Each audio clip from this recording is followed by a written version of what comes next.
guys! This is Alejan and welcome back to my YouTube channel. So for today's video, may isa tayong subscriber na nagtanong kung paano nga ba daw mag-interview yung broker's interview and paano makapasa doon. So ang una-una nyong gagawin pagka nandoon kayo is dapat presentable kayo. Wear white polo shirt, wala dapat kulay yung kuko, and then no makeup. Ayan, kasi doon pa lang nakikita na ng brokers or yung company ng or agency ng Hong Kong kung seryoso ka talaga na mag-apply or ano lang yung hanas mo sa buhay. So, unang-una, yun yung presentable ka. Tapos, dapat handa ka yung introduce yourself. Pwede nyo siyang hingin sa akin. PM nyo lang ako, Genevieve, yung FB name. Ayan. So, may nag-message kasi sa akin, pahingi daw ng copy. So, hindi ko pa siya na-replyan, pero nakita ko yung ano niya.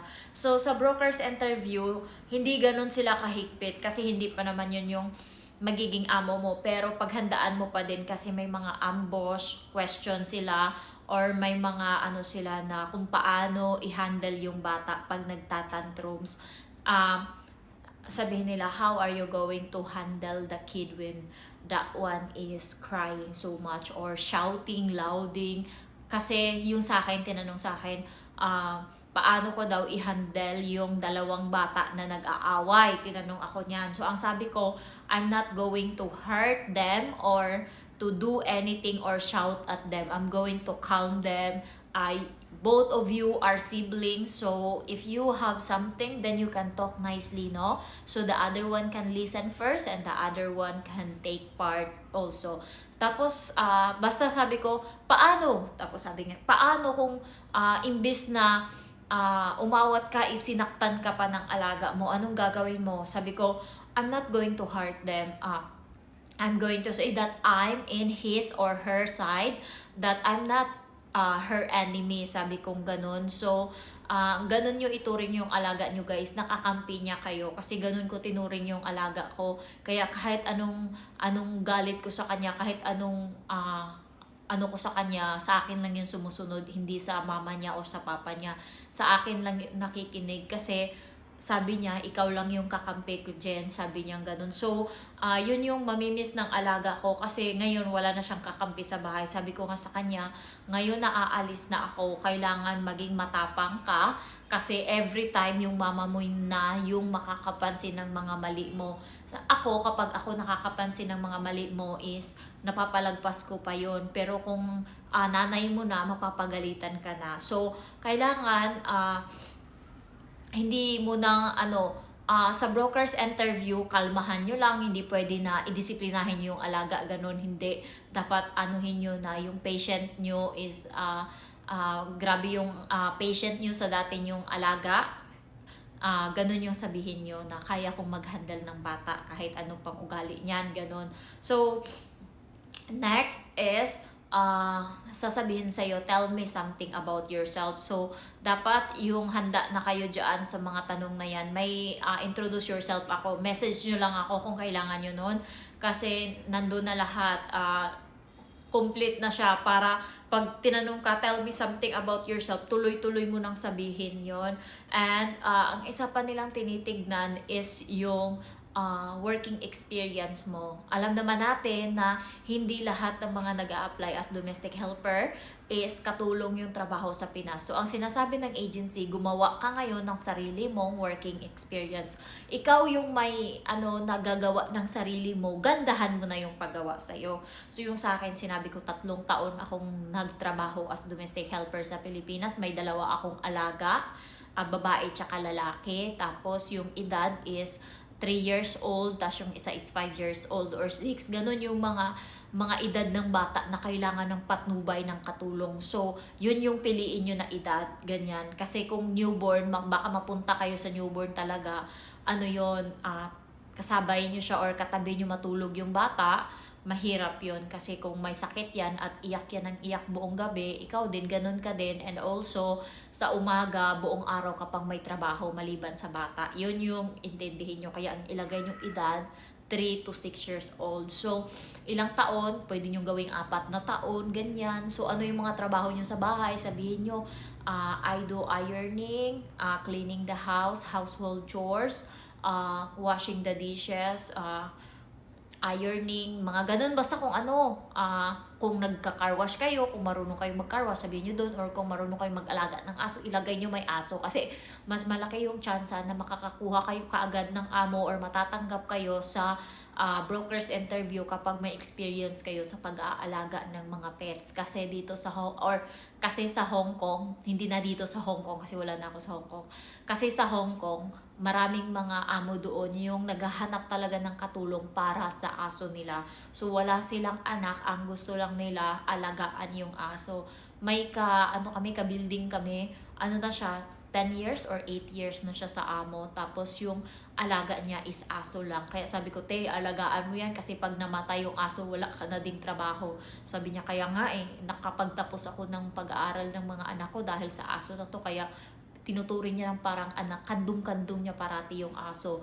Ayan, alagang-alaga niya. So, kung may experience kayo dyan or mahilig kayo sa aso or pusa, pwede niyong ilagay para mas malaki yung chance na makakuha kayo or matanggap kayo sa broker's interview. Next is, kailangan sa broker's interview, smiley ka always, and pag tinanong ka kung magaling ka ba or marunong ka ba maggamit ng mga appliances, kahit hindi ka marunong, sabihin mo lang, yes, marunong ako.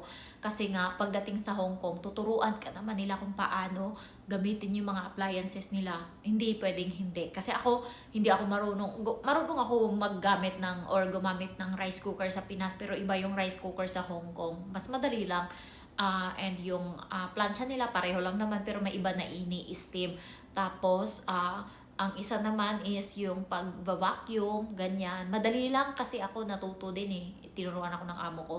So, and halos dati wala akong alam sa mga appliances. Kahit pag-plancha hindi ko alam. Pero dahil nga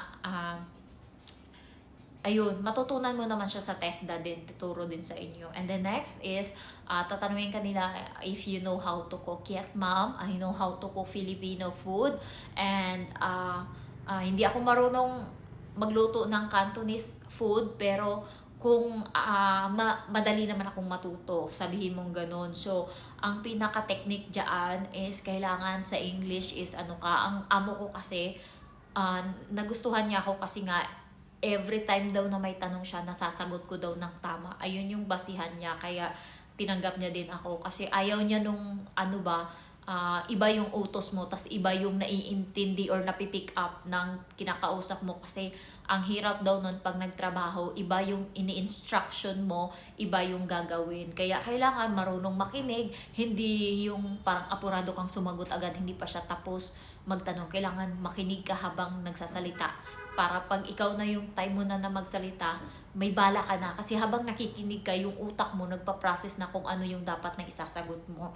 So, hindi naman ganun ka yung amo ko lang mataas yung standard niya. Kasi nga, siya, ewan ko, mataas yung standard niya. Pero yung ibang amo, kahit hindi ka marunong mag-English, kahit basta gusto ka nila, ganun yun. Basta smile ka lang always, kasi yun naman talaga yung pinaka-gusto nila, yung mag-smile ka lang. Pero marami din akong mga subscriber na pauwi na sila ng Pinas, nag-break ng contract. Siyempre, namalas-malasan siguro sila sa Hong Kong. Pero try lang ng try. Si Manilyn na, ewan ko kung nanonood pa siya ngayon ng vlog ko, nag-break ako March 13 siya, nag-break March 15. Bali, 2 days lang akong nauna sa kanya. So, naka-finish siya ng contract sa una, kaso sa pangalawa, minala siya.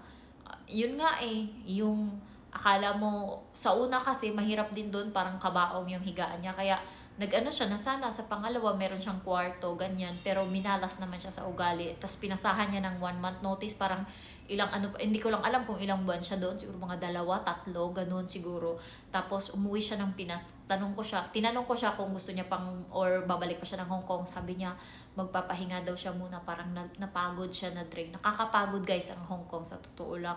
Doon mo maanuhan na Diyos ko, ngayon, tuwang-tuwa na ako sa kinakain ko, as in, lalo nung kami, doon sa Sapa, siya yung almusal namin is buffet. So, unli siya lahat, lahat, lahat. Kinain ko talaga lahat ng, Diyos ko, nakadalawang plato ako. Tapos, parang hindi na ako makatayo sa kabusugan. Tapos, dalawang gabi kami. Kasi sa umaga, nagba-buffet nga kami. So, busog kami hanggang alas 3 ng hapon. Busog pa kami. Tapos, mga alas 4, tsaka na kami kakain. Bali, isang beses lang kami kumain sa isang araw. Pero yun nga lang, yung bill namin, million din doon. So, sa pera natin is mga nasa 7,000 mahigit. Yung bill namin, isang upuan lang namin. Pero kumakain kami eat all you can din, yung hot pot, tsaka yung barbecue. Kasi alam ng boyfriend ko na wala talaga akong kinakain sa Hong Kong masyado. Kaya nung pagpunta namin dito, talagang pagusto talaga. Kainin mo lahat ng gusto mong kainin. Hanggang sa ngayon, kinakain ko talaga lahat yung seafood. Yan, yung mga isda, yung mga dating hindi ko nakakain nung nagtrabaho ako ng Hong Kong, inubos ko talaga. Talagang ngayon parang okay na ako. Masarap na, okay na. Masarap na yung kinakain ko. Parang wala na, hindi na ako nag-crave, okay na.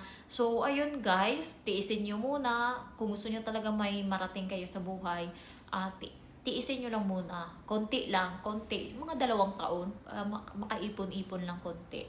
So, ayun, sana may nakuha kayo sa vlog ko. Sorry if hindi na ako masyadong nag-upload kasi nga, grabe din kami, gala din kami ng gala sa isang araw. Halos nasa labas na lang kami parati and mahilig kami mag-ikot-ikot kasi alam mo yung sa isang araw, maabot ng 25,000 steps yung nagagawa ko kasi minomonitor ko sa relo ko.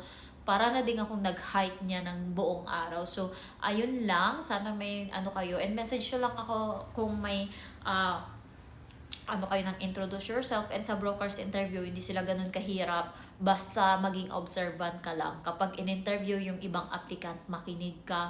Alamin mo yung technique kung ano yung tanong sa kanila. Handa ka na. Dapat alam mo na sa the way sumagot yung nauna sa'yo, parang may technique ka na ang tinanong is ano yung ganto, ano yung ganyan.